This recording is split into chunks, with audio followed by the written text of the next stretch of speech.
ഇന്നിപ്പോൾ ഞാൻ പുതിയ വീട്ടിലേക്ക് വാങ്ങിയ കുറച്ച് ഐറ്റംസാണ്. നല്ല ഉപകാരം. ഇത് അത്യാവശ്യമായിട്ടുള്ള കുറച്ച് കാര്യങ്ങളാണ് വാങ്ങിയിരിക്കുന്നത്. ഇത് ഡിഷ് ഡ്രെയിനറാണ്. അടിയിലിങ്ങനെ ഒരു ട്രേ ഒക്കെ ഉണ്ട് വെള്ളം പോകാനായിട്ടുള്ള. അപ്പം നമ്മൾ ഈ ട്രേൻ്റെ മുകളിലോട്ട് ഈ ഒരു സ്റ്റീലിൻ്റെയാണ്, നല്ല ക്വാളിറ്റി ഉണ്ട്, നല്ല കട്ടിയൊക്കെ ഉള്ളതാണ്. പിന്നെ കലമാണ് വാങ്ങിയത്.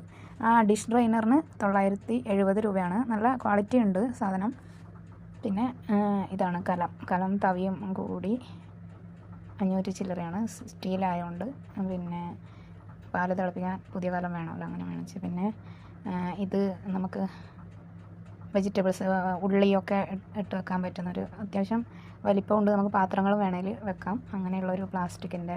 ഇതിന് 230 രൂപയുള്ളൂ. പിന്നെ വാങ്ങിയിരിക്കുന്നൊരു സോപ്പ് വെക്കുന്ന ഒരു ഹോൾഡറാണ്. അതായത് പിന്നെ ഇങ്ങനെ തുറക്കാം, നമുക്കത് ഉപയോഗം കഴിഞ്ഞ് അടച്ച് വെക്കാം. പിന്നെ സ്റ്റീലിൻ്റെ കപ്പ്, ഇതും സോപ്പിൻ്റെ.